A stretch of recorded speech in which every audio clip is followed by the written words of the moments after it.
My breath always gave me away first. Before my words. Before my face could learn how to lie. In the waiting room I kept swallowing like I could force my heartbeat back down my throat. Too close. That was the phrase that lived in me lately. Too close to breaking, too close to texting the wrong person, too close to being seen as the kind of woman who needed help. I hated that. I hated how small it made me feel. Like the person I'd pretended to be. Competent, funny, chosen. Had been a costume I forgot to take off until it started to itch. My name is Grace. I was 26 and technically fine. I had a job. I paid rent. I answered emails. I laughed at the right parts of conversations. I posted photos where my eyes looked bright enough. But inside, everything had started to go quiet in a way that scared me. Not peaceful quiet. The kind of quiet that happens when you stop expecting anything good to happen. It had started after him. He didn't leave with a fight. He left with a shrug. A few sentences delivered like weather. "You're amazing, I'm not there." He kissed my forehead like I was a little sister. Then he was gone, and for weeks afterward I kept catching myself trying to earn a man who no longer existed in the room with me. That was the part that humiliated me the most. It wasn't just heartbreak. It was the pattern. The way I always ended up choosing men who made me feel like an extra in my own life. Men who loved the idea of me, my softness, my patience, my ability to forgive, until it became inconvenient. Then they vanished, and I was left asking the same question in different outfits. What is wrong with me? I tried to fix it the way I fixed everything. Routines, supplements, journaling, new playlists. A yoga class I pretended I enjoyed. I bought a lamp that was supposed to mimic sunrise. I made lists. I deleted apps. I swore off dating. Then I downloaded the apps again at 1:12 a.m., with my thumb hovering like it had its own addiction. And every time I caught my reflection in a dark window, I had this split second where I didn't recognize her. The woman looking back. First time I Googled therapy near me, I felt dramatic. The second time, I felt desperate. The third time, 3 nights later, after I stared at my phone until my eyes burned, I filled out a contact form with shaking hands like I was confessing to a crime. The office was in a renovated building that used to be something else. Maybe a law firm, maybe a dentist. It had that polished, neutral smell that made me think of money and calm voices. The kind of calm I didn't have. Soft lighting. A basket of magazines that were too perfectly arranged to ever be touched. A small table with a plant that looked unreal, like it had never known dust. I arrived early because I couldn't stand the idea of arriving late and having to apologize. Apologies had become my second language. The receptionist smiled at me in a way that suggested she'd seen every version of broken a person could carry into a room. "You must be," she began. I said my name and it came out thinner than it sounded in my head. She nodded, checked something, then pointed down the hall. "You can take a seat. She'll be with you soon." I'd chosen a woman on purpose. Not because I thought it would be easier, exactly, but because I couldn't bear the thought of sitting across from a man and trying to explain why men made me feel like I was always auditioning. I wanted someone who wouldn't tilt their head with that half-pitying curiosity. Someone who wouldn't frame everything around dating and sex like the center of a woman's universe had to be a man. I sat down, knees tight together, hands folded, then unfolded, then folded again. I watched the second hand on the clock tick like it was counting down to a version of me I didn't know how to be. In my bag, my phone buzzed with a message from my best friend. Just a meme, something stupid, something safe. I didn't open it. I couldn't risk laughing out loud in a room that felt like church. Too close. I told myself this was a practical choice, like choosing a dentist or a gym. I was taking care of myself. That was all. But my body didn't treat it like all. My body treated it like a threshold. The door at the end of the hall opened. I didn't see her face right away. I saw her hands first, one on the doorknob, the other holding a folder. The movement was unhurried, precise, the kind of control that made everything around it feel slower. Then she stepped fully into view. She looked like someone who belonged to a life I couldn't imagine. Not flashy, not trying, just settled. Her hair was cut in a way that framed her face without being fussy, and she wore a simple blouse, sleeves rolled slightly, like she'd been working. She wasn't intimidating in the sharp way some beautiful women were. She was intimidating in the quiet way, like she knew exactly who she was and didn't need anyone else to confirm it. When her eyes landed on me, I felt it. An involuntary heat under my ribs, quick and embarrassing. Like my body had made a decision without consulting my brain. I stood too fast. She smiled, professional and warm, and held out her hand. Hi. I'm Dr. Hart. I froze for half a breath. Hart. It felt like a word with weight, like a door closing softly behind me. I shook her hand and instantly became aware of how cold my fingers were. Her palm was warm, dry, steady. The contact lasted a normal amount of time, but my skin reacted like it was something else. Too close. She didn't flinch, didn't look down at our hands, didn't register anything unusual, because to her it wasn't unusual. She'd probably shaken 1,000 hands. She wasn't thinking about the way my pulse jumped under my skin like it wanted to be caught. Come on back, she said. Her voice had a low calmness to it, not soothing in a performative way. Real. The kind of voice that didn't rush to fill space, and somehow that made the silence around it feel safer and more dangerous at the same time. I followed her down the hall, trying to match her pace. I hated how aware I was of everything, her heels against the floor. The faint scent of something clean and slightly citrus on her skin, the way her posture didn't waver. I hated that my brain noticed these things like they mattered. Because they didn't. They couldn't. She was my therapist. She opened a door to an office that felt like someone's private sanctuary. Soft chair, small couch, a bookshelf that looked actually used, a lamp that cast warm light instead of harsh overhead brightness, a small dish on the side table with peppermints unwrapped like an offering. I sat on the couch because the chair felt too formal, too exposed. My bag stayed on my lap like a shield. Dr. Hart sat in the chair across from me, angled slightly, not directly face to face, which I noticed with relief. It felt less like an interrogation and more like space, like she was giving me room to exist without performing. So, she said gently, what brought you in? It was a normal question, a standard opening. I'd rehearsed answers in my kitchen, in the shower, in the mirror. But now, with her looking at me, not intensely, not prying, just fully present, everything I'd practiced evaporated. I started, then stopped. I tried again. I think I'm stuck. Her expression didn't change. No surprise. No impatience. Just attention.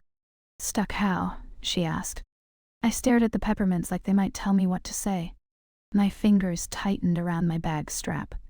I keep choosing the same kind of person, I said, and then acting shocked when it ends the same way. Tell me about the last time, she said. The room felt warmer. My throat felt tight. He left, I said, and hated how simple that sounded. But it wasn't dramatic. That's the problem. It was like I wasn't important enough to leave dramatically. Her eyebrows softened slightly, and that tiny change did something to me. It made my chest ache in a way I didn't expect. Like I'd just been given permission to say the thing that had been strangling me. He made me feel invisible, I added. The words came faster now, like a dam cracking. Not at first. At first he made me feel special. Like he saw me. But then it's like I become background noise. And I keep trying harder. I become nicer. I become easier. I become whatever I think will keep him. I stopped because my voice wobbled. She didn't rush to rescue me. She let the silence exist. She held it like it was part of the work, not something to be fixed. And in that silence I felt something unfamiliar, something like being taken seriously. Too close. She tilted her head slightly. When you notice yourself trying harder, she said, what are you hoping will happen? I blinked. That hill. Choose me. The word choose landed in the room like a confession. Her gaze stayed steady. Not pitying. Not judging. Just there. And what does it mean to you if he doesn't? She asked. I laughed once, sharp and humorless. That I'm not worth choosing. The sentence came out, and for a second it was like the air went thin. Like I'd just said a secret out loud that had been living behind my ribs since I was a kid. Dr. Hart didn't flinch.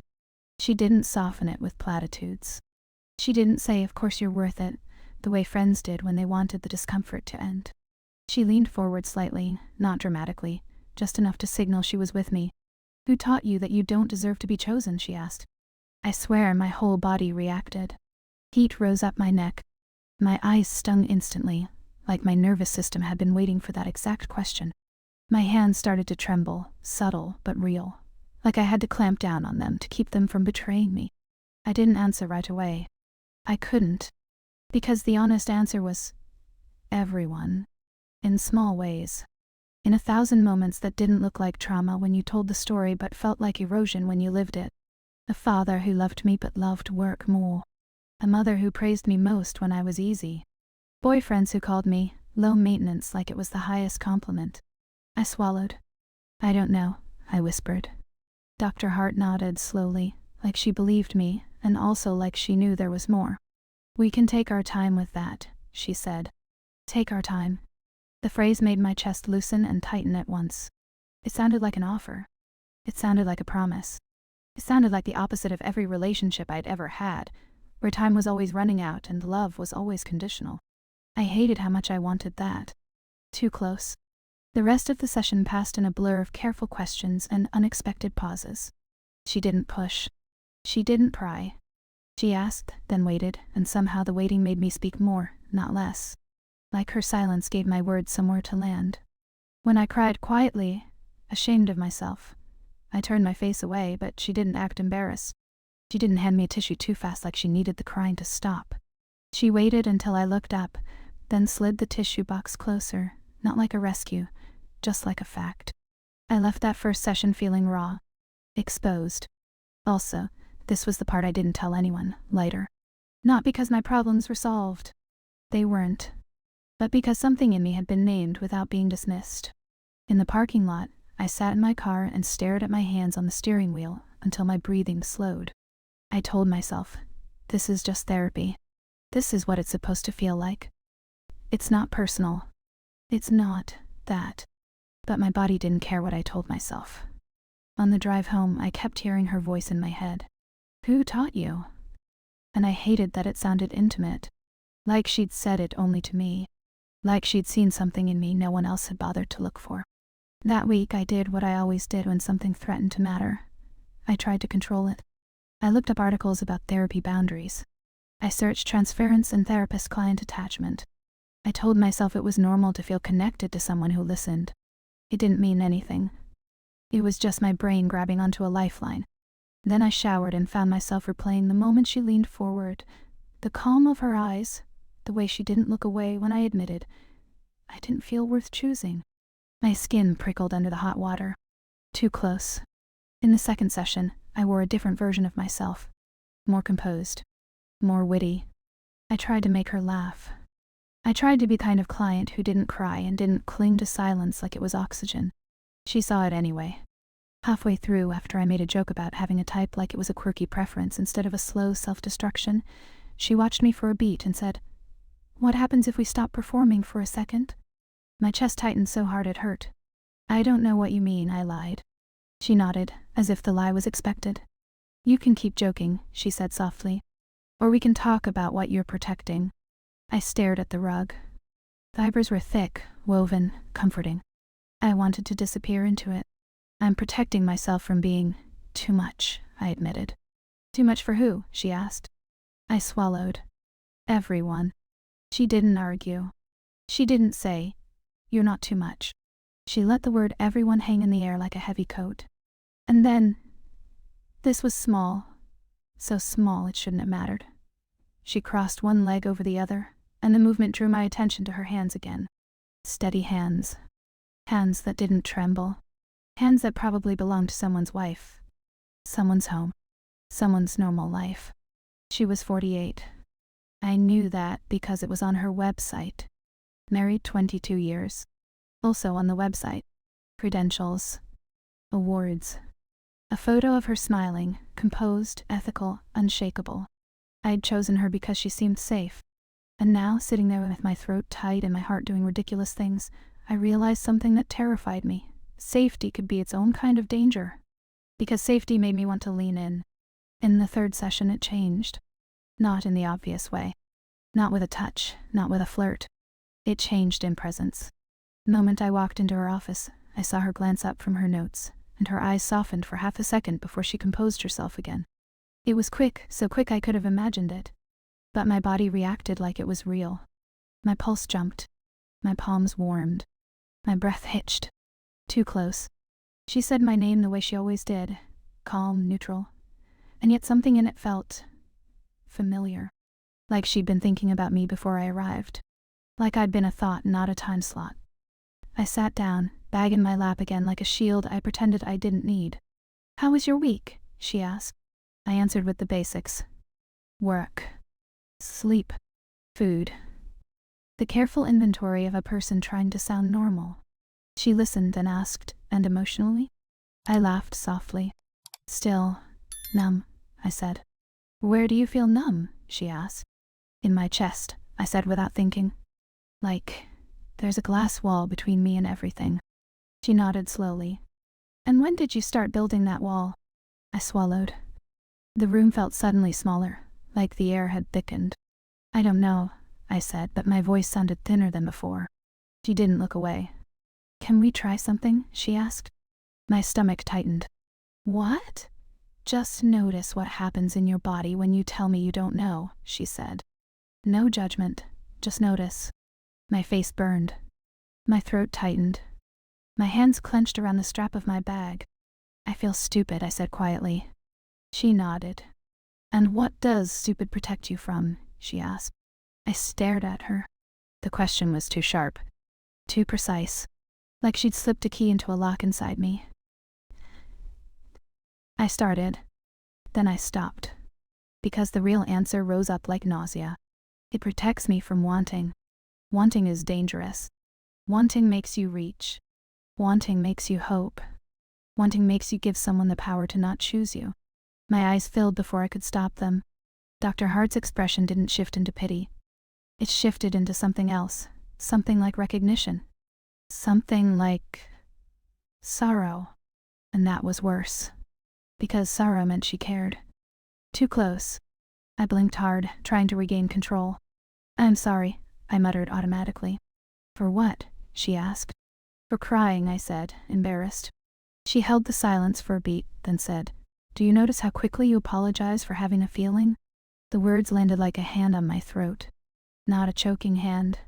A steady one. A hand that didn't let me escape into politeness. I swallowed. "I don't want to be a burden," I whispered. Her gaze stayed fixed on me. "A burden to me?" she asked. My pulse thudded. I couldn't answer right away. Because the truth was complicated. No. Not exactly. I didn't think I was a burden to her. That was the problem. I thought, she was the only person in the last year who hadn't made me feel like I had to earn space. I stared at her hands resting on her knee. A thin band of gold on her finger caught the lamplight. Just a flicker. A reminder. A line. Married. 22 years. Ethical. Unshakable. Except my body didn't care about any of that when she looked at me like I mattered. Too close. She reached toward the tissue box again, sliding it closer with the same careful neutrality as always. But this time her fingers brushed the edge of my bag as she did it. It was nothing. It was an accident of proximity. It was the smallest possible contact. But my skin lit up where her knuckles had grazed the fabric near my hand, and my breath caught like I'd been touched directly. I held perfectly still. I didn't move my hand. I didn't look at her. I didn't trust myself. Because I didn't know what I would do if I looked up and saw something in her face that matched what I felt. The silence stretched. Not empty. Loaded. Dr. Hart's voice stayed even. "You'd have to apologize for being here," she said. "This room is for you." My throat tightened painfully. I nodded like I understood. But inside something cracked. Because the room wasn't just for me. The room was her. Her voice. Her calm. Her attention. The way she held my chaos like it didn't scare her. And I felt myself start to want her in a way I couldn't name out loud. Not like I wanted men. Not like hunger or chase or validation. More like gravity. More like the terrifying relief of being held by someone who didn't need anything from me. Except honesty. I left that third session with my hands shaking on the steering wheel. In the elevator, I stared at my reflection in the mirrored wall and saw my eyes. Bright, wet, alive in a way they hadn't been in months. I should have been happy. Instead, dread slid into my stomach like cold water. Because I knew this feeling. Not attraction exactly. Attachment. The kind that makes you rearrange your week around an hour on a couch. The kind that makes you hear a voice in your head when you're alone. The kind that makes you want to be chosen. Too close. That night I did something I didn't admit to anyone. I stood in my bathroom with my toothbrush in my mouth, foam building, and I practiced telling her the truth. Not the whole truth. Not the messy, dangerous parts. Just enough to feel like I wasn't lying. I practiced saying, I think I'm getting attached. I practiced saying, I'm worried about boundaries. I practiced saying, what do we do if I start to care too much? Each version sounded wrong. Too dramatic. Too needy. Too intimate. So I did what I always did when I couldn't risk being rejected. I said nothing. The next week I arrived early again. The waiting room smelled faintly of coffee and that same clean, neutral scent. The plant on the table looked as fake as ever. Magazines were untouched. I sat down, hands folded, then unfolded, then folded again. A woman across from me scrolled on her phone. A man coughed quietly into his fist. The receptionist typed with soft clicking sounds that felt too loud. My phone buzzed. Another message from my best friend. I didn't open it. My mouth was dry. My palms were warm. My heartbeat was too fast for someone sitting still. Too close. When the door opened, my whole body tensed like it had been waiting for impact. Dr. Hart stepped out. Her eyes landed on me. And for half a second, before professionalism settled back onto her face, I saw it. Not desire. Not flirtation. Something quieter and more dangerous. Awareness. Like she knew I was changing. Like she knew she was part of it. Like she was already measuring the distance between us, and realizing it was shrinking. I stood, and my knees felt weak. She smiled, warm and controlled. Hi, she said. Hi, I echoed. Our eyes held for a beat too long. In that beat, my breath stalled. My skin prickled. My chest tightened with something that felt like hope and fear braided together. Then she looked away first. Not fast. Not guilty. Just deliberate. A boundary drawn in the smallest possible motion. And somehow that made my stomach drop. Because if she was drawing boundaries, it meant she felt the need to. Too close. I followed her down the hall, and the gold ring on her finger flashed again under the light. Brief. Indifferent. Unarguable. A reminder. A line. But my body didn't calm. My body leaned forward internally, like it had already decided the line was the point. When she opened her office door, I stepped inside, and the room felt different. Not because anything had changed, because I had. I sat on the couch. She sat across from me. She lifted her eyes to mine, and I realized sharply, suddenly, that this wasn't just me falling apart and someone helping. This was me starting to want the person who was supposed to watch me heal. Too close. I swallowed, trying to keep my voice steady. How was your week? She asked, calm as ever. I opened my mouth, ready to lie. But the truth pressed against my teeth like it wanted out.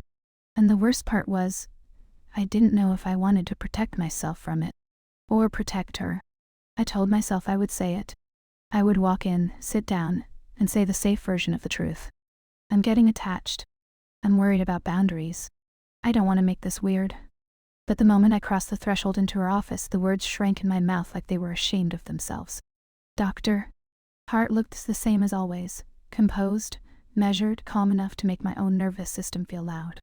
Her hair was pinned back today, exposing the line of her neck in a way that should have meant nothing. It didn't mean nothing. It meant I noticed. It meant my attention had stopped being neutral. She gestured for me to sit, and I did, bag on my lap again, my hands gripping it like a flotation device. How was your week? She asked. The lamplight warmed the room. Outside the window, the street moved like it always did. Cars passing, people walking with coffee cups, life continuing without caring that I was about to say something that could make me feel ridiculous. I forced a breath through my nose. Fine, I said. Her eyes stayed on mine. Not accusing. Not impressed. Just steady. Fine, she repeated softly, like she was tasting the word. What does fine mean today? I swallowed. My throat felt too tight for such a small question. It means I went to work, I said. I answered emails. I cooked dinner once. I didn't fall apart. And how much effort did that take? She asked. My lips pressed together. I hated how quickly she found the soft spot. I stared at the edge of the rug instead, letting my gaze blur as if the fibers could hide me. A lot, I admitted. She nodded, slow and almost imperceptible. Did anything stand out?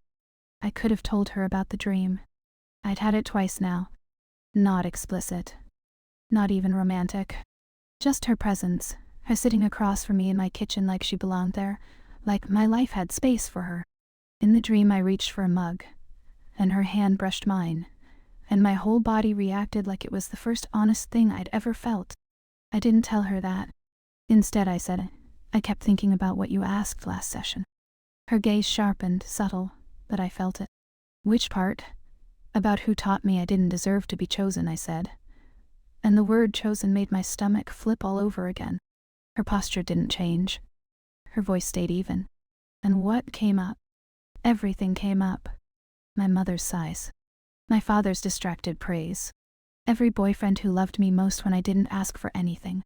The way I learned early that being easy was safer than being real. I wrapped my fingers around the bag strap until my knuckles ached. My family, I said. Not in a dramatic way. Just in small ways. Like my feelings were always an inconvenience. She let the silence hold for a beat. It wasn't empty silence. It was structured, intentional, like she was giving my nervous system time to catch up. Then she asked gently, "And what do you do now when you sense someone might see you as inconvenient?" I exhaled, shaky. "I shrink," I said. "I become agreeable, even when you're hurting," she said. "Yes." My voice came out too small. "Especially then." She studied me for a moment, and something in her eyes made my chest ache. I couldn't tell if it was empathy or something else. I couldn't tell if I was projecting. I couldn't tell if any of this was real outside of my own desperation. Too close, I thought, and the phrase tightened around my ribs like a warning. Dr. Hart lowered her gaze briefly to her notes, pen hovering without writing. "Do you notice you keep using words like shrink and become?" she asked. I blinked. "What do you mean?" "You describe yourself like you're changing shape for other people," she said. "Like you're adapting to survive." The air felt thick. I sat up straighter without meaning to, as if my body wanted to contradict her. "I guess," I said. She looked back up. "What would happen if you didn't adapt?" she asked. My breath stalled. I felt the answer before I could say it. I would be left. I stared at her and my eyes burned. I didn't want to cry again. I didn't want to be predictable. I didn't want to be the kind of client who fell apart in front of her like a cliché. But my body didn't care what I wanted. My body wanted safety, and my body had started to believe she was it. "I don't know," I whispered. She didn't rush in. She didn't rescue me. She just watched me, present, unflinching. The outside world kept moving. Somewhere down the hall, a phone rang. The receptionist laughed quietly at something. A door closed. Life kept happening. And inside this room, time slowed around the space between us. "Can I ask you something that might feel a little uncomfortable?" she said. My stomach tightened. "Okay." Her voice stayed calm. "When you say you would be left," she began, "who are you picturing leaving?" I froze. Because the immediate image that flashed in my mind wasn't my ex. It was her. Dr. Hart. Dotting. Standing up, opening the door, ending the hour early. Her calm voice saying something clean and professional while my throat closed up and my whole body begged her not to. My mouth went dry. I tried to cover it. "I don't know," I lied too fast. Her eyes didn't narrow. She didn't call me out. But her silence did something worse. It invited honesty without forcing it. I swallowed again, and my pulse thudded against my ribs. "You," I admitted, barely audible. "Sometimes." A hush dropped into the room so heavy it felt physical. Dr. Hart didn't react the way a friend would. No shocked expression. No soft laugh. No, "Oh honey." She stayed steady, professional, except her breath changed. It was subtle. A small pause. A tiny hold. I noticed because I was listening to her like my life depended on it. She set her pen down carefully, the way someone sets down something fragile. "Thank you for telling me that," she said. Her voice was calm, but there was something under it now, like she'd stepped closer to a line and was refusing to pretend it didn't exist. My cheeks burned. I stared at my hands, ashamed. "I didn't mean," I began. "No," she interrupted gently. "No need to explain it away." My throat tightened. "It's embarrassing," I whispered. "It's information," she corrected. "Not a failure." The word information sounded so clinical, so safe. And yet the way she said it, low even, made my stomach twist with something that wasn't safe at all. I forced myself to inhale. The air tasted warm. "Is it normal?" I asked. "To feel like this?" She held my gaze. "It can be," she said. "Attachment can form in therapy, especially when someone is finally being seen without judgment." Without judgment. My chest ached. Because that was it. That was the whole wound. I'd spent my life being evaluated. By men. By bosses. By friends. By my own reflection. Even love felt like a performance review. And here she was, watching me like I was allowed to exist exactly as I was. I hated how much that felt like intimacy. I hated how my mind wanted to call it something else. I shifted on the couch, trying to find a posture that didn't feel so exposed. My knees brushed the edge of the cushion. My bag slipped slightly, and I tightened my grip on it. "Doctor," thought. Hart's gaze flicked down for a second, just a second, to my hands clamped around the strap. Then back up to my face. "Can we talk about what being seen means to you?" she asked. I laughed once, short and humorless. "It means I don't have to earn it," I said. "And how does that feel?" she asked. "Dangerous." I didn't say that. I couldn't. Because if I said it, I'd have to admit the rest, that being seen by her didn't feel like a neutral therapeutic experience. It felt like the beginning of something. Something I shouldn't want. I took a breath. My voice came out thin. "It feels unfamiliar." She nodded slowly. "Unfamiliar can feel threatening," she said. "Even when it's good." I stared at her ring again without meaning to. The gold band caught the light. A small flash. A reminder. Married. Ethical. Unshakable. My stomach tightened. "Do you ever—" I started, then stopped. She waited. I heard my own breathing in my ears. I felt heat creeping up my neck. The pause stretched long enough that I could have backed out. Instead, I pushed. "Do you ever feel like you're too close to it?" I asked. "To your client's pain?" Her expression changed. Not dramatically. Something shifted behind her eyes, like a door quietly closing. "My job is to be close enough to understand," she said carefully, "and far enough to stay helpful." The words were clean. Correct. But her voice sounded tighter than before. My pulse spiked. Because I'd just touched something in her. Not physically. Not overtly.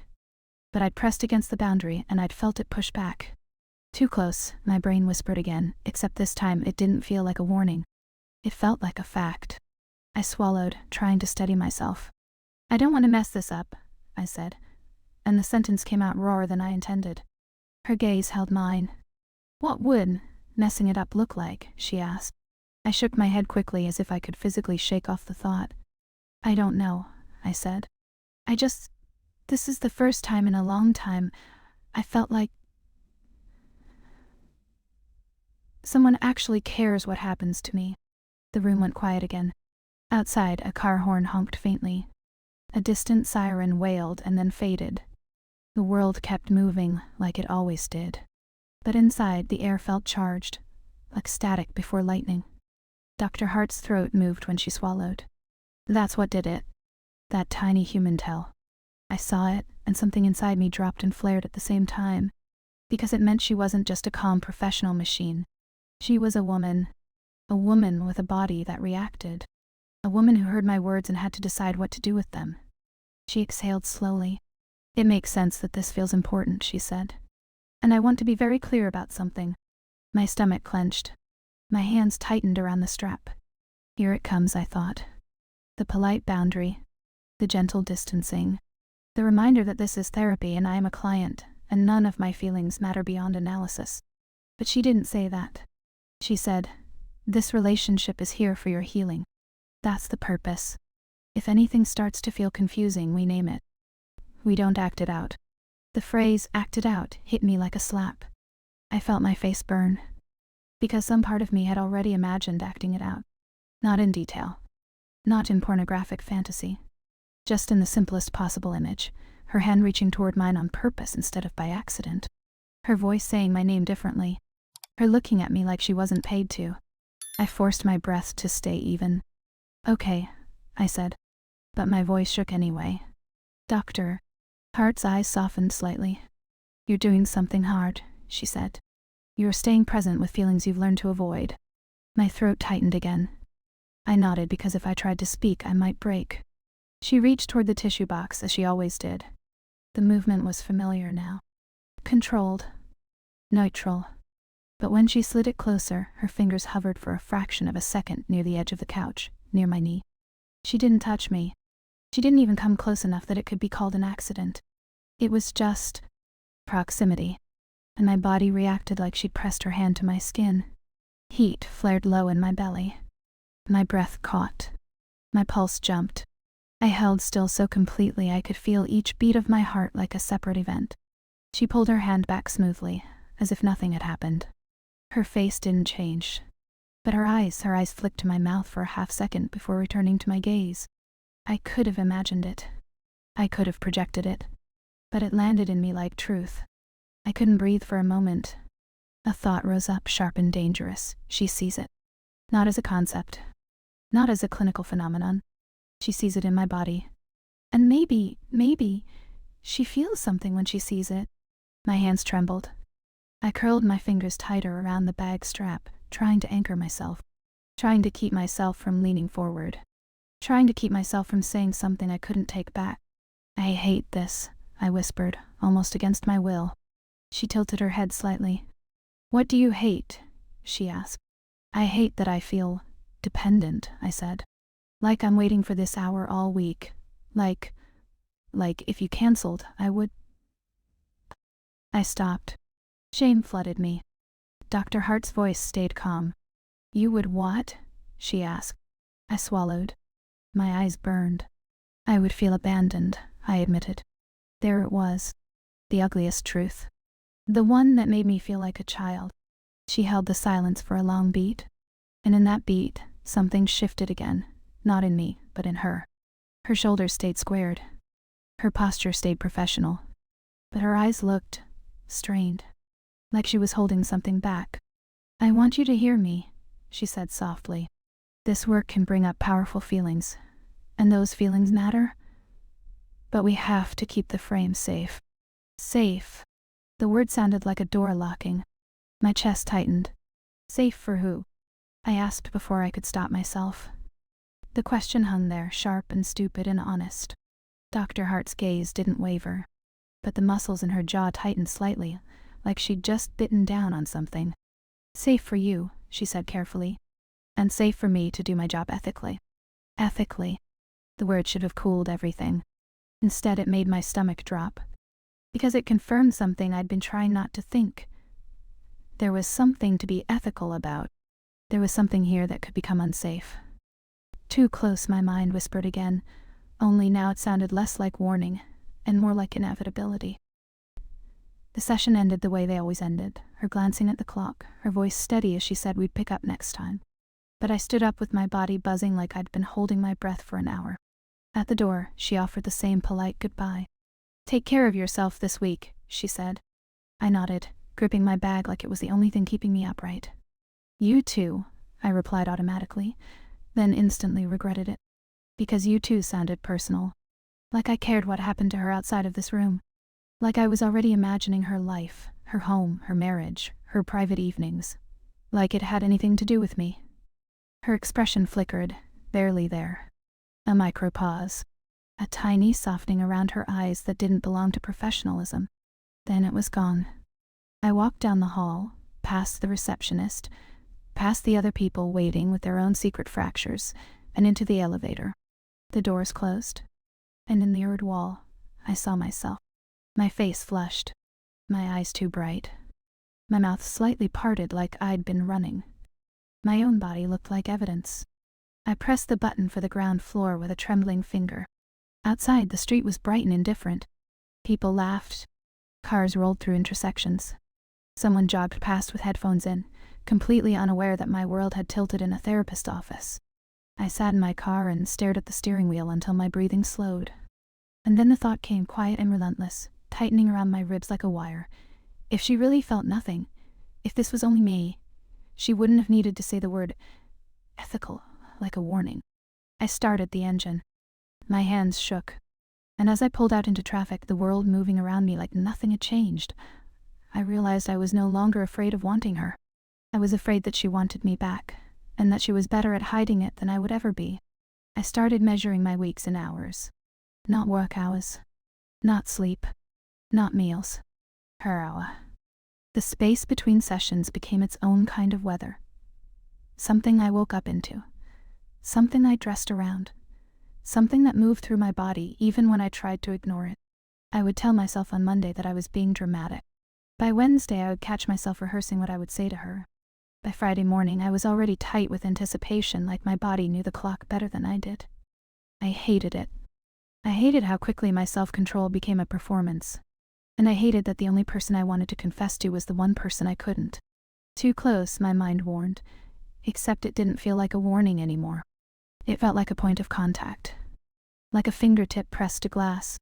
That week, the outside world kept demanding I be normal.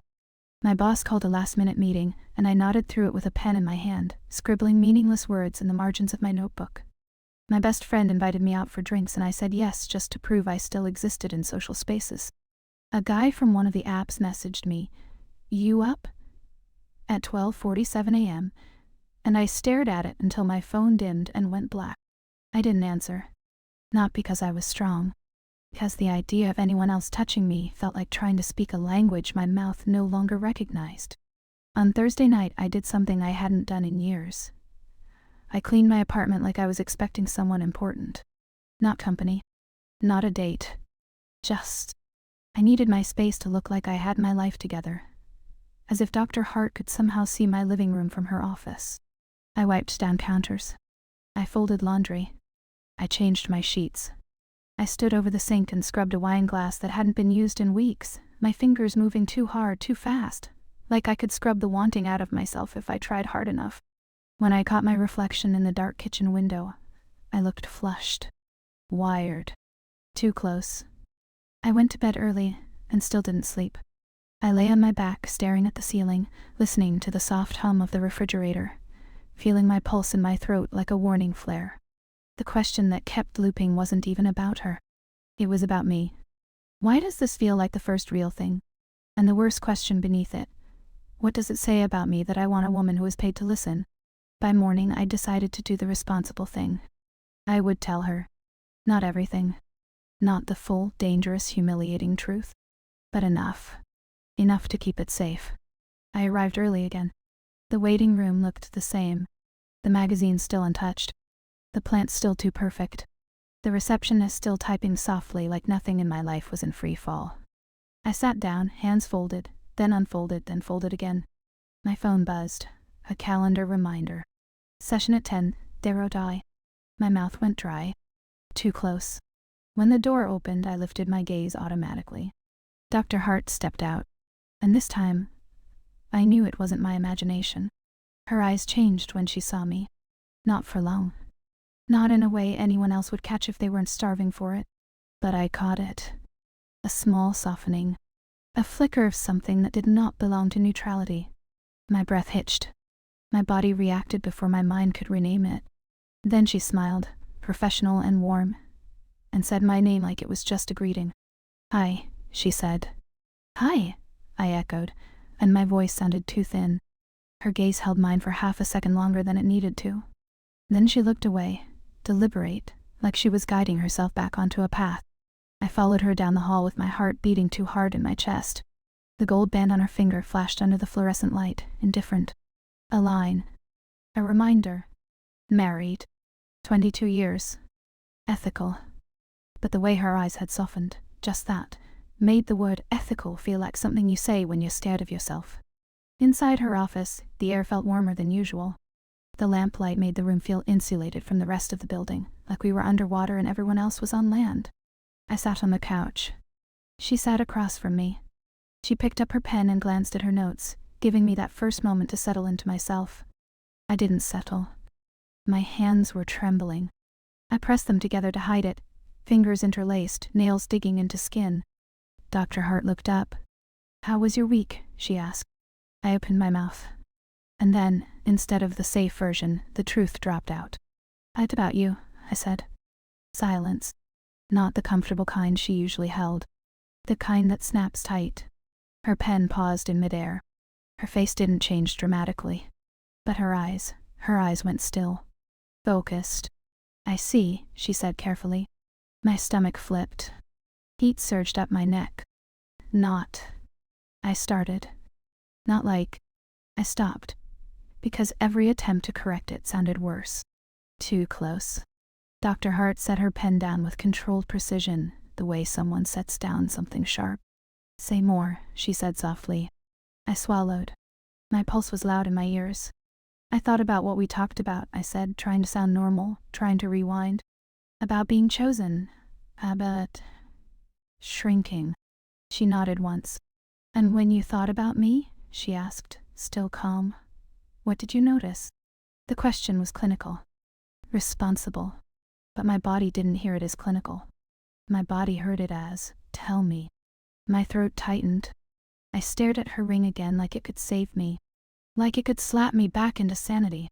But the gold band didn't stop the way my chest ached. I noticed I was waiting for today, I admitted. Like it mattered too much. Her gaze held mine. She didn't blink for a long moment. Then she took a slow breath, and I watched her do it like I was watching a decision being made inside her. "Thank you for being honest," she said. Honest. The word made my eyes burn. Because honesty in my life usually came with consequences. People didn't like it when I was honest. Not really. They liked me easier. Smaller. Too close. I shifted on the couch, unable to sit still. "I don't want to make this hard," I said quickly. "I don't want to cross anything. I just..." My voice cracked on the last word. "Dr. K." Hart's expression softened, but her posture remained composed. "What do you mean by cross?" she asked. The question was careful. Ethical. Like she was making me name it, so it couldn't sneak in through vagueness. My mouth went dry. I forced the word out anyway, because if I didn't, it would live in my body like poison. I feel attached," I said. "And it scares me." She nodded slowly. The silence stretched. In that silence, my shame grew teeth. I waited for the boundary speech again. The reminder. The distance. Instead, she said, "Where do you feel the fear?" My breath stuttered. "In my chest," I whispered. "Like pressure." "Stay with it," she said gently. I tried. I really did. But staying with it meant feeling what was underneath. And what was underneath wasn't just fear. It was longing. A wanting so clean and sharp it made me feel sick. I stared at her. Her eyes were steady, present. No judgment. No panic. And suddenly I realized, terribly, that I wasn't the only one staying with something. She was too. Because she could have ended this conversation.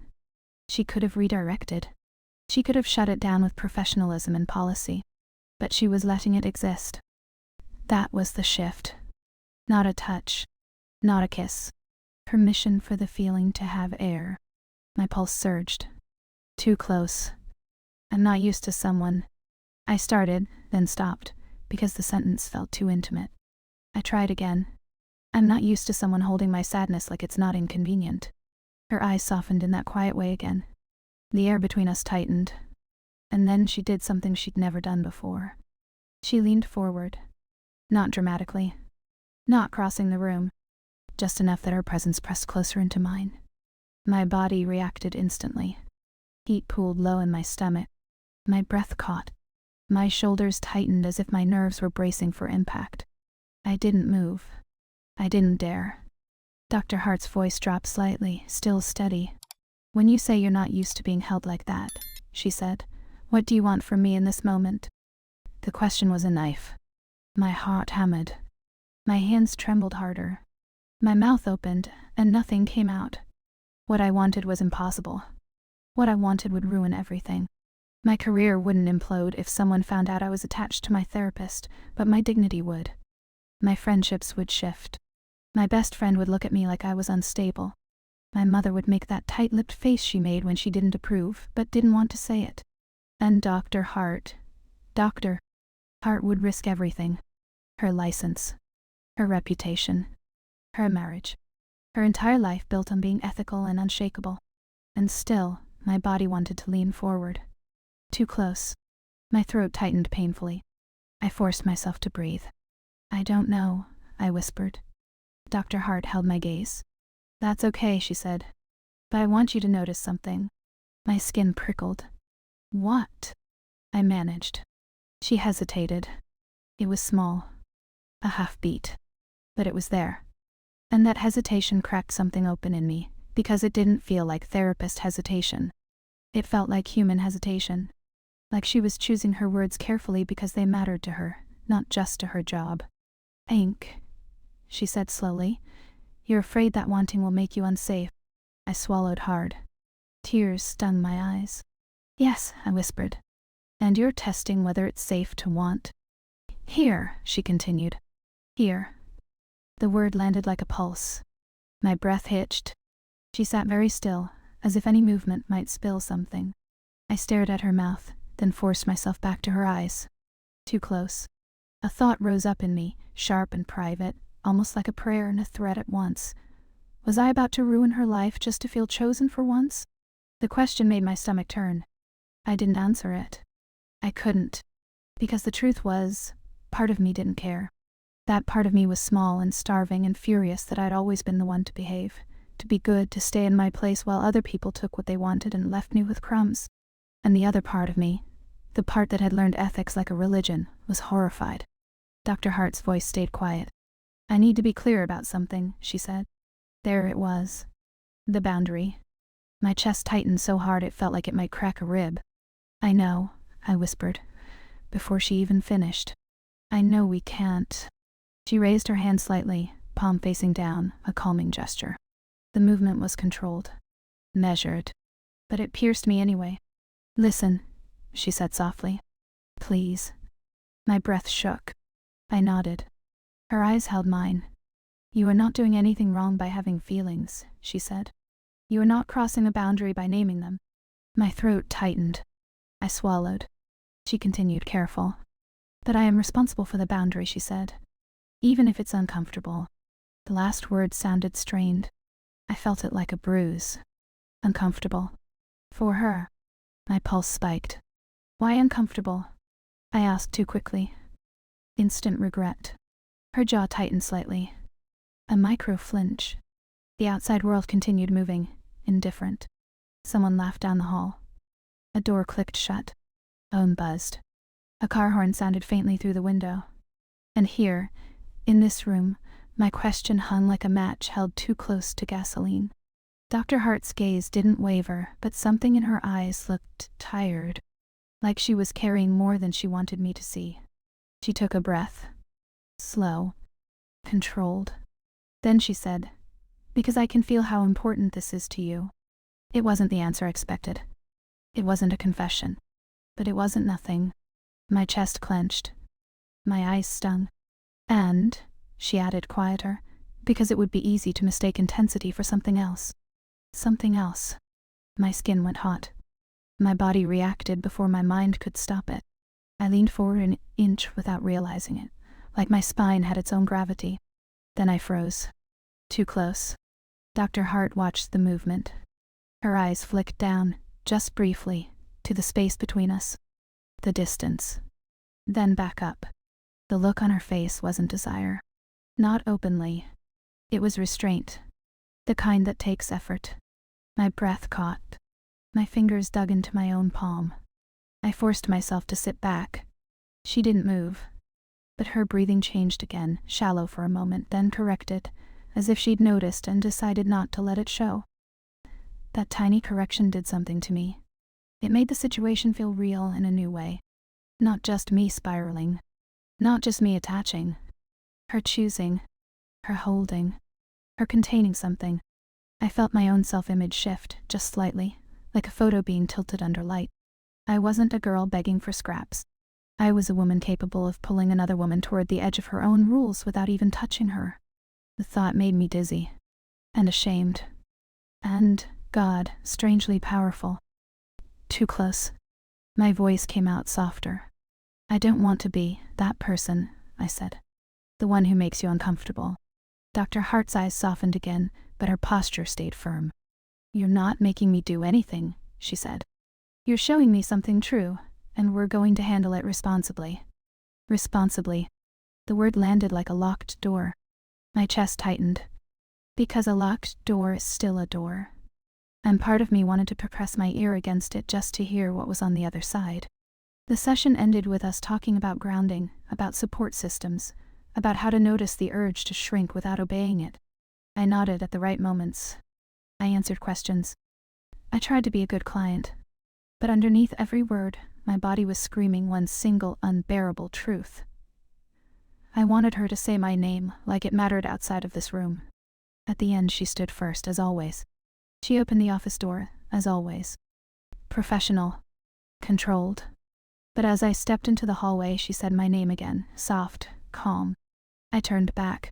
She was still standing in the doorway, hand on the doorframe, holding herself in place. Her eyes held mine. And there it was again.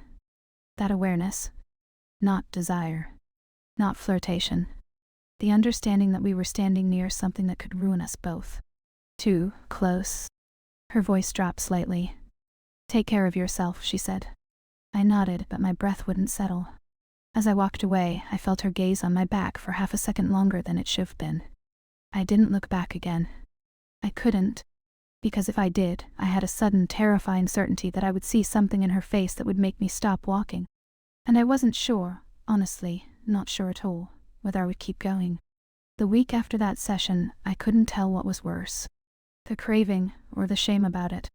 I tried to live like a normal person. I went to work. I smiled at coworkers. I made a grocery list and actually bought vegetables. Like that meant I was stable.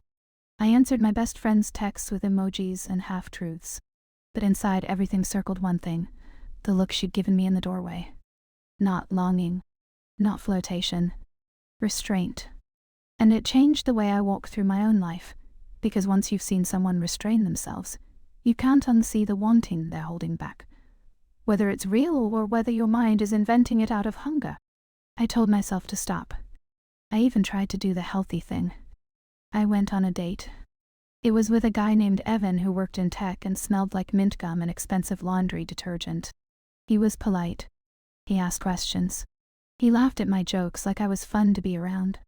And the whole time my body sat there like it was waiting for someone else. Not him. Her. I watched his mouth move and thought about Dr. Hart's pause before she said the word intensity. I watched his hands gesture and thought about her hand hovering near my knee without touching me. I listened to him talk about his weekend plans and felt this strange, bitter feeling bloom in my chest, because the idea of Dr. Hart having weekend plans, having a life where she belonged to someone, made me feel like I was drowning quietly at the table. I excused myself to the bathroom, locked the stall, and pressed my palm to my sternum like I could physically hold myself together. My heart was racing. Over nothing. Over a woman who was supposed to be a professional boundary and not a craving. I stared at my reflection in the tiny mirror and whispered, "Get it together," like that was a spell. It didn't work. When I got back to the table, Evan asked if I was okay, and I said, yeah, because yes was easier than the truth. The truth was, I couldn't feel anything with him because everything in me had started to calibrate itself to a different kind of attention. Not male attention. Not desire that comes with expectation and performance. Attention that felt like being held without being taken.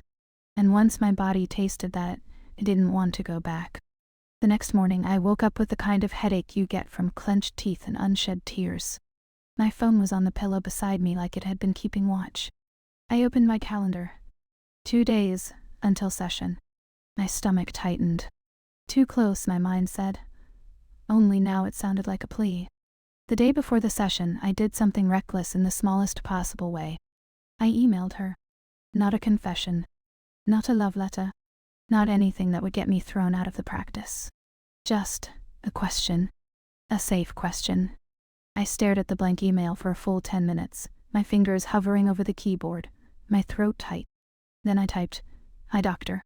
Hart, after our session I've been feeling a lot of anxiety, and I'm worried I'll shut down in our next appointment. Is there something I can do to ground myself before I come in? Thank you." I reread it 4 times. I removed a sentence. Added it back. Removed it again. Hit send. No minute left, my pulse spiked like I'd jumped off something high. Because emailing her wasn't just practical. It was proof that I was reaching for her outside the hour. And once you reach, you can't pretend you're not. She replied 3 hours later. Her response was kind. Brief. Professional. "Thank you for letting me know. Before tomorrow, try to notice where anxiety lives in your body and practice slow breathing. In session, we can take it at your pace. See you then?" See you then? No warmth. No extra line. No sign of anything. I stared at the message until my eyes burned, trying to read between words that were designed not to have space between them. The outside world continued like nothing had happened. My neighbor's dog barked. A delivery truck rumbled past. My phone buzzed with a group chat meme. And I sat there with my chest tight, feeling like I'd just put my hand out and touched a glass wall. The next day I arrived early again. The waiting room was more crowded than usual. 2 women sat on the far side, murmuring to each other in low voices. A man in a suit stared at his shoes. The receptionist answered the phone with the same practiced kindness. I sat down, hands folded, then unfolded, then folded again. My body was restless, but my mind felt oddly sharp, like fear had turned on all the lights. When the door opened, I looked up automatically. Dr. Hart stepped out and froze. Not dramatically. Just a fraction of a second, like her system had hiccuped. Her gaze moved past me to the receptionist, then back to me. Her smile appeared, professional and controlled, but something behind it looked strained. "Hi," she said. I stood. Too fast. My stomach rolled. "Hi," I replied, and my voice sounded too eager to my own ears. Her eyes flicked to my face, then away again, as if looking directly at me for too long would be dangerous. I followed her down the hall with my skin prickling, my heart beating too hard. In her office, everything looked the same: the lamp, the books, the tissue box. There was one new thing: a framed photo on the shelf near her desk. It must have been there before. Or maybe it hadn't. I couldn't remember. But now I saw it like it was the only object in the room. A smiling couple, arms around each other. A man with salt and pepper hair. Dr. Hart beside him, her face relaxed in a way I'd never seen in session. A candid smile. A vacation background. Bright sky, water behind them. My stomach dropped so hard it felt like a physical fall. Married. 22 years. It wasn't news. But seeing her in someone else's arms, did something ugly and immediate to my chest. Jealousy, sharp and hot. Then shame for the jealousy. Then fear because jealousy meant I had crossed a line internally I hadn't admitted. My body reacted before I could explain it. Heat flushed up my neck. My throat tightened. My eyes stung with a sudden, humiliating intensity. Too close. I sat on the couch and forced my gaze away from the photo, focusing on the tissue box like it could make me smaller. Dr. Hart took her seat, but she didn't pick up her pen right away. She held her hands together loosely in her lap, fingers interlaced, a posture that felt deliberate, like she was bracing. "How have you been since we last met?" she asked. Her voice was calm. It always was. But I could hear something in it now, a carefulness that wasn't just clinical. I forced air into my lungs. "Anxious," I admitted. She nodded once. "You emailed me," she said. My cheeks burned. "Yeah. I'm sorry. I wasn't sure if that was—" "It's okay," she said gently, cutting me off before I could spiral. "It was appropriate. And I appreciate you naming the fear." Appropriate. The word landed like a fence. I swallowed. "I tried to do what you said," I whispered. "The breathing. And did it help?" she asked. "A little?" I lied. Because breathing didn't help with jealousy. Breathing didn't help with the fact that her wedding ring felt louder today, flashing under the lamplight like a warning. Breathing didn't help with the photo on the shelf. I kept my gaze low, but my eyes kept flicking there anyway, like my brain needed to confirm the pain was real. Dr. Hart watched me for a beat. Then her tone shifted, barely. "You seem preoccupied," she said. My pulse spiked. I didn't answer fast enough. Her gaze stayed steady. "Do you want to tell me what's pulling your attention?" she asked. My mouth went dry. I could lie. I could say work. I could say sleep. I could say the date. But her presence made lying feel pointless. Like my lies were transparent. I swallowed. "Your photo," I admitted, voice thin. The room tightened instantly. Not because I'd said something outrageous. Because I'd named that she existed outside of me. Dr. Hart's face didn't change much, but her breath paused. Just for a beat. "Yes," she said carefully. "That's my husband." Husband. The word hit me in the stomach. I nodded, pretending I was normal. Pretending I was just making conversation. "He looks nice," I said, and hated myself. Dr. Hart didn't smile. Not really. Her gaze stayed on mine. "What comes up for you when you see that?" she asked. The question was clinical. Reasonable. But my body heard it as, "Tell me what you want." My throat tightened. My hands trembled slightly, and I tucked them under my thighs to hide it. "I don't know," I said. She waited. The silence stretched, and I felt my own shame grow heavier in it. Outside, life continued. I heard a muffled laugh down the hall. A door clicked shut. Someone's phone buzzed. Inside, I felt like a wire pulled too tight. Too close. "I feel stupid," I whispered. "Stupid for what?" she asked softly. "For noticing," I said, and the truth tasted bitter. "For feeling anything." Her gaze softened slightly. "Feelings aren't stupid," she said. I let out a small shaky laugh that wasn't funny. "Some feelings are," I muttered. She didn't argue. She just watched me, present. And in that presence, the words I'd been holding back all week rose up like nausea. "I think I'm scared you'll end this," I admitted. Her face went still. Not angry. Not shocked. Still. My pulse thudded. I kept going because stopping would kill me. "I think I'm scared that if I admit how much this matters, you'll decide I'm too much," I said. Dr. Hart took a slow breath. Her voice stayed calm, but quieter. "You're not too much," she said. The sentence should have soothed me. Instead, it made my eyes burn.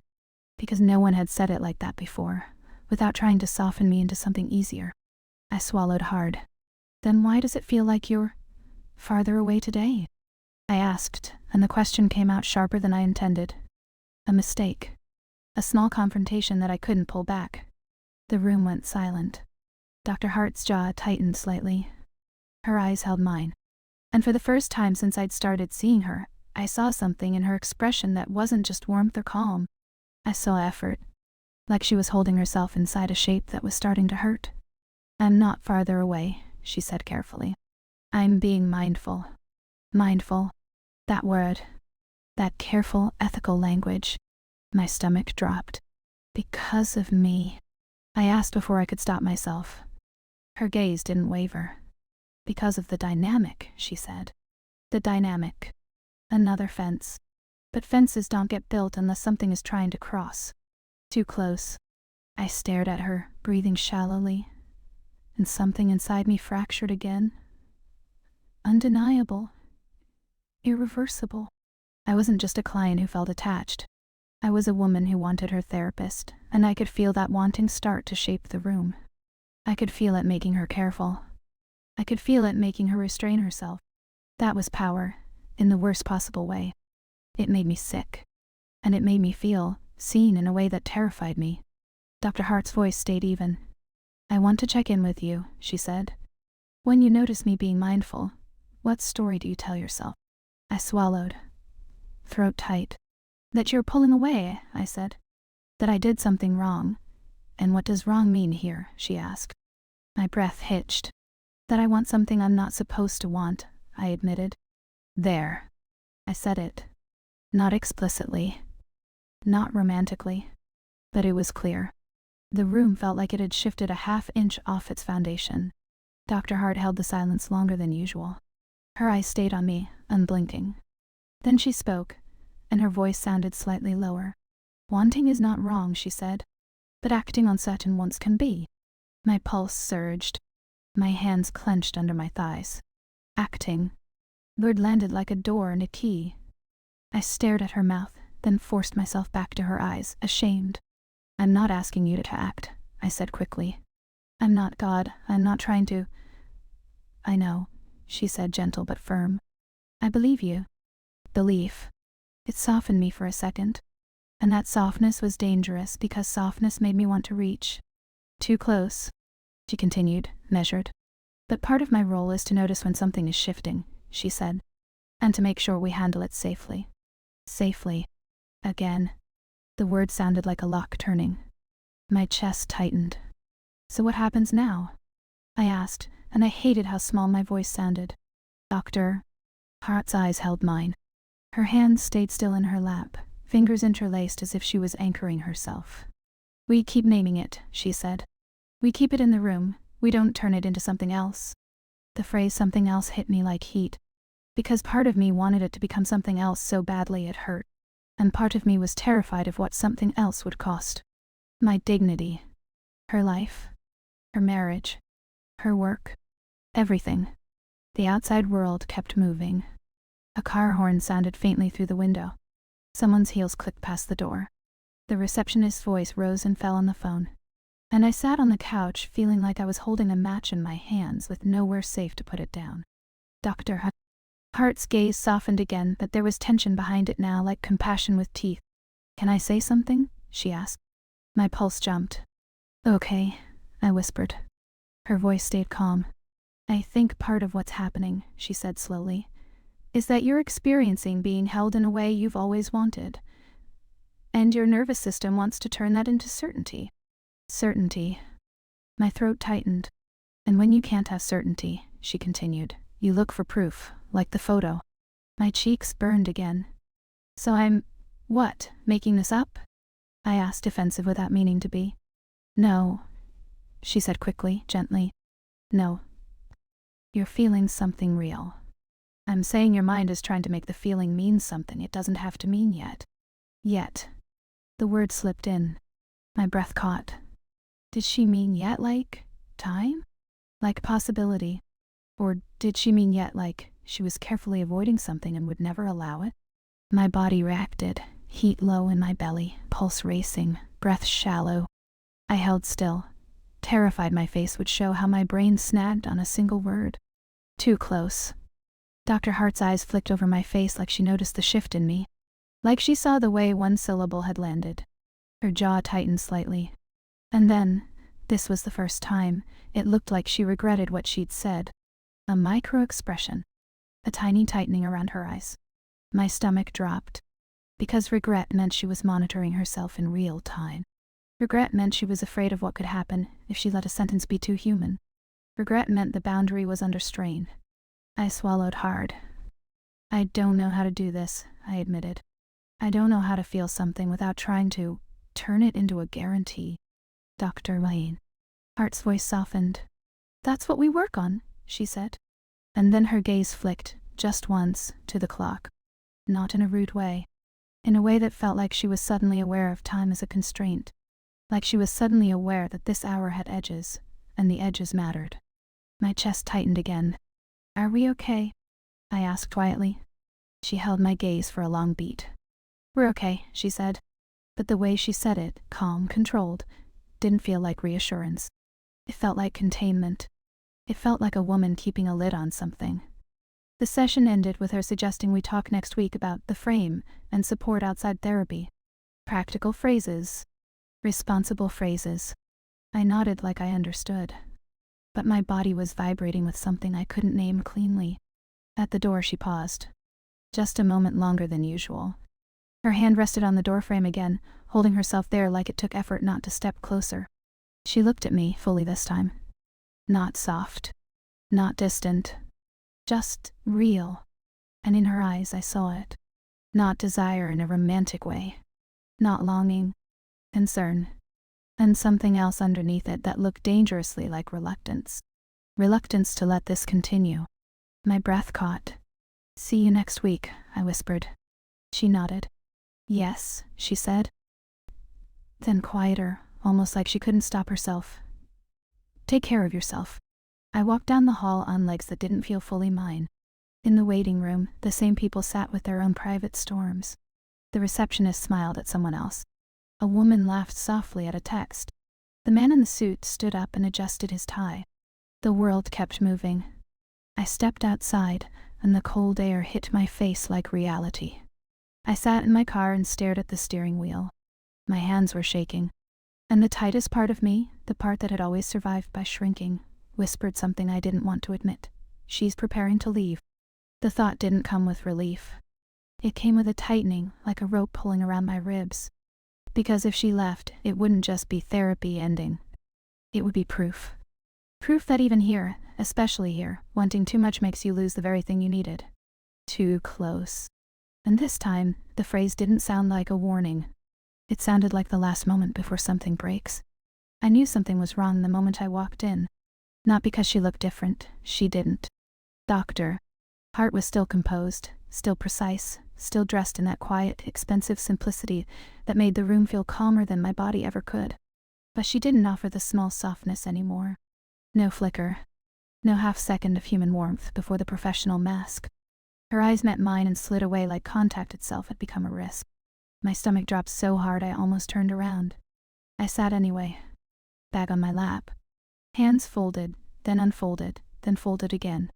My pulse was loud in my ears, and I could feel heat trapped under my skin like I'd been running. She didn't pick up her pen. That was new. Instead, she held her hands together in her lap, fingers interlaced, and took a slow breath that looked practiced, like she'd rehearsed it in another room before she let me in. Before we begin, she said softly, there's something I need to address. My mouth went dry. I tried to stay upright, tried to keep my face neutral, but my body reacted before I could control it. My shoulders tightened, my throat closed, my palms went damp against the fabric of my bag. Okay, I managed. She looked at me then. Fully. Steady. But there was strain behind her calm, like holding eye contact cost her more than it used to. I've been thinking about our work, she said carefully. And I need to make a clinical decision. My heart hammered. Clinical decision. Sounded like a door closing with polite language. I forced air into my lungs. What kind of decision? Her gaze didn't flinch. I don't believe I can ethically continue as your therapist, she said. The sentence landed like a physical hit. My vision narrowed for a second. My ears rang softly. The room felt suddenly too bright, too warm, too small. I blinked hard. What? I whispered, and I hated how small my voice sounded. Dr. Hart's jaw tightened. She held herself perfectly still, like any movement might crack her composure. This is becoming something I cannot ethically continue, she said again, slower. My chest tightened so hard it hurt. Because I'm attached? I asked, and the word attached came out like a plea and an accusation at once. She didn't answer right away. That pause, God, that pause, was worse than any speech. Because in the pause, I felt it. The truth she wouldn't say. I swallowed. My hands started to tremble. I squeezed the strap of my bag until my fingers ached, like pain could anchor me. You're ending it, I said, like saying it out loud would make it less real. Her eyes softened for a fraction of a second, too late, too small, and then hardened again into professionalism. Yes, she said. I am. My stomach rolled. Heat rose up my neck. I could feel my pulse in my throat like a warning siren. Are you referring me out? I asked. Because part of me still tried to perform sanity. Part of me tried to be the good client who handled termination like an adult. Another pause. It was so brief, but it mattered. Her gaze flicked down, then back up. I think it's best we end today, she said. I can provide you with a list of resources. A list of resources. Not a warm handoff. Not an explanation. Not a goodbye that acknowledged the gravity of what we'd built in this room. Just resources. My breath stuttered. So that's it? I asked. Her expression stayed controlled, but the muscles in her jaw tightened again. I'm making the choice I need to make, she said. The choice. My chest ached with a sharp, humiliating grief. I tried to keep my voice steady and failed. Did I do something wrong? I whispered. Her eyes held mine. No, she said quickly. No, you didn't do anything wrong. Then why did it feel like punishment? Why did it feel like I'd reached for something honest for once and had my hand slapped away? I blinked hard, trying not to cry. My throat burned. Then why? I demanded, and there it was, my fracture finally refusing to stay polite. Why are you ending it like this? The room went quiet. Outside, life continued, muffled voices in the hall, a phone ringing, a faint laugh that made my stomach twist, because the world kept moving while mine collapsed. Dr. Hart took a slow breath. Her voice stayed calm, but it lowered slightly, like she was speaking from somewhere deeper. I am responsible for the boundary, she said. And the boundary is no longer clean? No longer clean. The words made my skin prickle. I stared at her ring. The gold band looked almost cruel in the lamplight. A reminder of her life. Her commitments. The fact that she could walk away and still have a home to return to. And me? I had an apartment I'd cleaned like it mattered, a bed I stared at, and a heart that was learning how to want without begging. Only to be cut off for it. My hands shook harder. I couldn't hide it anymore. You won't even tell me the real reason, I said, and my voice cracked. You won't even give me that. Her eyes flickered. Not away. Just altered. Like my words hit something. For a second I thought she might say it. I thought she might break open and confess the human truth behind the clinical phrasing. But she didn't. She stood. That was the cruelest part. Not the ending, ends happen. It was the abruptness. The way she stood like the hour was over. Like my grief was a time slot she couldn't afford. I'm going to walk you out, she said. I stared at her, breathing shallow, and then my body did the only thing it knew how to do when it couldn't control the outcome. It tried to shrink. Too close, my mind whispered. Except this time it wasn't about desire. It was about pain. Too close to begging. Too close to humiliating myself. I stood on legs that didn't feel steady. I gathered my bag with hands that wouldn't stop trembling. I didn't look at her as I walked past, because if I looked at her I might break in a way I couldn't put back together. In the hallway she kept a respectful distance, as if proximity itself was dangerous now. At the front desk, the receptionist looked up and smiled at me the way she always did, kind, oblivious. I couldn't speak. Dr. Hart said something quiet to her, something clinical, something about scheduling. The receptionist nodded, and then it was done, like my entire inner life could be reduced to a calendar update. At the door, Dr. Hart paused. Her hand rested on the frame, the way it always did. I waited for a goodbye that sounded like a goodbye. Instead, she said, "Please take care of yourself." I stared at her, breath caught, and something ugly and honest rose in me. "I did," I whispered. "I came here. That was me taking care of myself." Her face tightened. For a second, her eyes looked wet. Then she swallowed, and the wetness vanished behind control. "I'm sorry," she said softly. But she didn't step closer. She didn't offer anything that could be called comfort. The door stayed between us like a line drawn in wood and air. I walked out into the cold, bright world feeling like I'd been cut loose. For weeks afterward, my body kept waiting for her. On Fridays, my stomach would tighten at 9:30 a.m., like it remembered the hallway, the waiting room, the moment her eyes found mine. I'd be standing in line for coffee or answering an email at my desk, and my nervous system would suddenly brace like I was about to be seen. Then nothing. No hour. No calm voice. No silence held like it meant something. I tried therapy with someone else, once. A kind woman who smiled too much and filled every pause with reassurance. I sat on a couch that smelled like lavender and listened to her tell me I was strong, and my chest went numb. Because it wasn't about strong. It was about being held without being taken. And once I'd felt that, I couldn't fake my way through a substitute. Months passed. The seasons changed in quiet ways. Lighter mornings, then darker evenings. My life kept moving because it had to. Work. Guy. Bills. Friends. Grocery stores. Dates I didn't go on. Nights I spent staring at my phone like it had answers. Sometimes, late at night, I'd open her old email reply, just the professional one, and read it like it was scripture. "See you then." I would swallow hard and think you didn't. And the thought that haunted me wasn't even anger. It was the question she never answered for me. Was I healing? Or was I just finally being wanted by someone who knew how to hold back? I didn't see her again until a Tuesday that started like any other. I'd left work late, exhausted. The sky was already fading into that pale gray blue that makes the city feel like it's holding its breath. I stopped at a small bookstore near my apartment because I didn't want to go home yet. Home felt too quiet. Inside, the air smelled like paper and dust and coffee from the tiny cafe in the corner. A bell chimed softly when I walked in. People moved slowly between shelves, murmuring, flipping pages, living small, peaceful lives. I drifted toward the back where the psychology section was, not because I needed it, but because my feet remembered the shape of that word. Psychology. I reached for a book without reading the title, and then heard her voice behind me. Soft, low, familiar in a way that hit my body like a shock. "Excuse me." My breath stopped.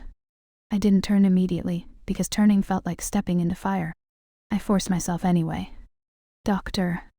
Hart stood there holding a book in her hand, her hair pulled back, coat draped over her arm like she'd just come from somewhere real, somewhere outside the neutral therapy version of her. For a second, neither of us moved. The bookstore noise faded into a hum. My skin went hot. My heart slammed against my ribs, and I could feel the pulse in my throat like it was trying to speak for me. Her eyes widened slightly when she recognized me. Then her face tightened as if she'd been punched in the same place I had months ago. "Hi," she said. The word didn't sound clinical. It sounded human. My mouth went dry. I'd feel my hands starting to shake. "Hi," I managed.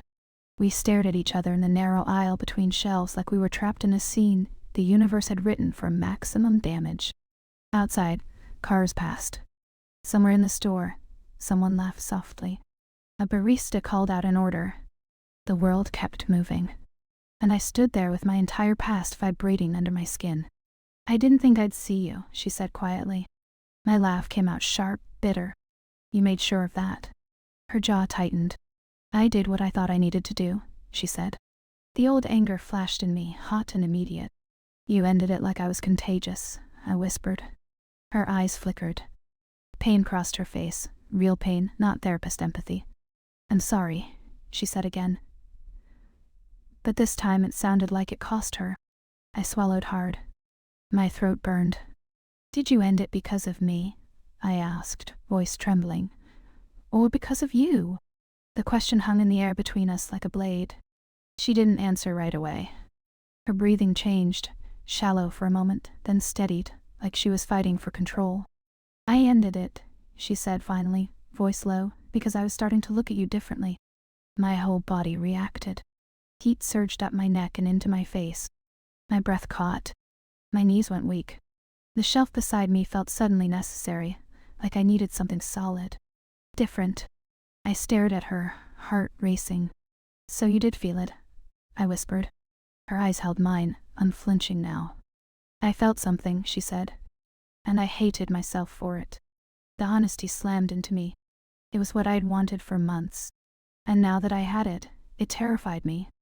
Because honesty meant consequence. I swallowed hard. "You're married," I said, and the words came out like both a reminder and a wound. Her face tightened. "I know. And you were my therapist," I said, voice shaking. "I know," she repeated quieter. The aisle felt too small. The air felt thick. The smell of coffee suddenly made my stomach turn. I took a half step back, then stopped. Too close, my mind whispered, except now it felt like the only place I could breathe. Dr. Hart's voice dropped further. "If anything happens now," she said, "it won't be therapy. It will be two women deciding." Two women deciding. The sentence made my skin prickle. For months, my wanting had been wrapped in shame and power imbalance and silence. Now standing in a bookstore aisle with strangers browsing around us, her coat over her arm, my hands shaking, it felt brutally simple. We were just two women, but the risk hadn't disappeared. If someone recognized her, if someone from her practice walked in, if a colleague saw us, if her husband found out, everything could explode. Her reputation, her life, her marriage, the story everyone believed about her, ethical, unshakable. And my life, my dignity, my sense of self, could shatter too. Because I wasn't just risking rejection now. I was risking becoming the kind of secret people talk about. My chest tightened. My voice came out thin. "I don't want to be your mistake," I whispered. Her eyes softened. You weren't, she said almost fiercely. You were a mirror I didn't expect. The word mirror made my stomach flip. Because that was how it felt. Like she'd reflected back a version of me who could be wanted without performing. I swallowed. Then why did you end it so cold? I asked. Her gaze dropped for a second. When she looked back up, her eyes were wet. Because if I stayed, she said, voice tight, I didn't trust myself to keep it clean. Clean. There it was again. The boundary word. But now it sounded like confession, not policy. My breath shook. And now? I asked. Her throat moved when she swallowed. Now I'm here, she said. And you're here, and I'm telling you the truth. The bookstore hum wrapped around us like a disguise. People moved past the aisle without looking too closely. The barista called another name. A couple argued quietly over a cookbook. I stared at her. My body was buzzing with adrenaline and something deeper, something that felt like relief and grief braided together. I whispered, I don't know what I'm supposed to do with this. Her voice was almost a murmur. Neither do I, she admitted. But I know what I want. My pulse jumped so hard it hurt. The words were simple. Not poetic. Not dramatic. But they made me feel like the floor shifted under me. I didn't move closer. I couldn't. My mind flashed images of consequences like warning signs. Her husband's face, my best friend's judgment, the whisper network of a city that loves a scandal. The way I'd hate myself if I became someone's secret. The way I'd hate myself even more if I walked away from the first honest wanting of my life. A private question rose in me, sharp and trembling. Was I about to trade my healing for her hunger? I didn't answer it. I couldn't. Because the truth lived in my body more than my words. My throat tightened. I'm scared, I whispered. Dr. Hart nodded once, eyes locked on mine. Me too, she said. The silence between us turned heavy. Then she took a step closer. Slow, deliberate, giving me time to pull away. She didn't touch me. She didn't invade. She just closed the distance enough that I could feel her warmth in the air. My breath hitched. My skin went hot. The world blurred at the edges. Too close, my mind whispered. Except now it sounded different. Not warning. Permission. I lifted my chin slightly without meaning to. Dr. Hart's gaze dropped to my mouth for a heartbeat, then returned to my eyes like she was asking the question without words. Consent. Choice. Two women deciding. I didn't speak. I just nodded, tiny, almost invisible. And then she leaned in. Not fast. Not urgent. Like she was stepping into something sacred and terrifying at the same time. Her lips met mine softly, and my whole body reacted like it had been waiting months to exhale. Heat rushed through me, warm, sharp, dizzying. My hands lifted automatically, then hesitated in the air, unsure where I was allowed to touch. She pulled back just enough to look at me, breath unsteady. Is this okay? She asked, voice low. My throat tightened. Yes, I whispered. Yes. Her eyes closed as if the word hurt and healed her at once. Then she kissed me again, deeper this time, still gentle, still controlled, but with a gravity that made my knees weak. I held onto the edge of the shelf behind me with one hand like I needed the world to stay solid. Her hand rose slowly and touched my wrist. Just a light contact, a grounding point. My skin sparked under her fingers. The touch wasn't possessive. It was steady. And it undid me. We separated breathlessly, foreheads almost touching. The aisle felt too public suddenly. Too bright. Too full of possible eyes. Dr. Hart's voice was a whisper. Not here, she said. I swallowed. My pulse was wild. Where? I asked. Her eyes searched mine. Do you want to leave? She asked, careful, giving me the out again. I should have said no. I should have gone home, shaken, called my best friend, tried to be the version of myself who always chose safety. But my body was already leaning into truth like it had been starving. I want to, I whispered. Her breath shook. Okay, she said. We moved through the store like ghosts. Not holding hands. Not touching. Just walking too close, the space between us charged and dangerous. Outside, the cold air hit my face, and I realized I was trembling. Dr. Hart walked beside me without touching me until we reached her car parked on the street. She paused with her keys in her hand, eyes searching my face again. "Tell me you're choosing this," she said quietly. I swallowed, voice unsteady. "I'm choosing this." The words felt like stepping off a ledge. She exhaled like she'd been holding her breath for months. In the car, the world outside the windows looked normal. Traffic lights, pedestrians, a dog pulling on its leash. Inside, my skin felt too alive. We drove in silence, not because we had nothing to say, but because words felt too small for what was happening. Her hands on the steering wheel were steady, but I could see the tension in her knuckles. I could feel it in the way she breathed. At a red light, she glanced at me, and the look in her eyes made my chest ache. Not lust, not conquest. Something tender and terrified. When we arrived, it wasn't a grand place. A quiet townhouse, neat front steps, a porch light that flickered on as dusk deepened. She parked and sat for a moment, hands still on the wheel, breathing like she was bracing for impact. "Just so you know," she said softly, "I'm not asking you to be a secret." My throat tightened. "What are you asking?" I whispered. Her eyes stayed on mine. "I'm asking you to be honest," she said. "Even if the honesty costs me." The sentence made my stomach twist, because it meant she already knew the cost. Inside, the air smelled faintly like clean linens and something citrusy. Her, but not filtered through an office. There were shoes near the door that weren't hers. A coat on a hook that didn't match her style. Evidence of a shared life.